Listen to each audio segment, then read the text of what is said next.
на небесе,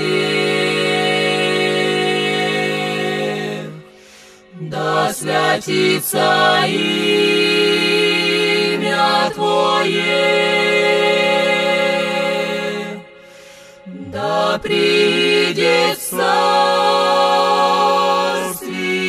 Твое, да будет воля Твоя, яко на небеси и на земли.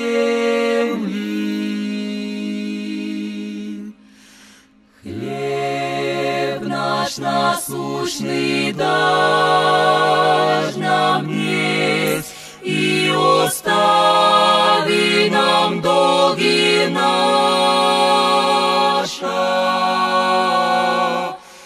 яко же и мы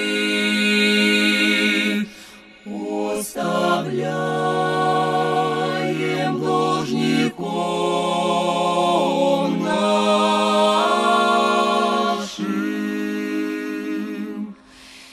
И не веди нас во искушение,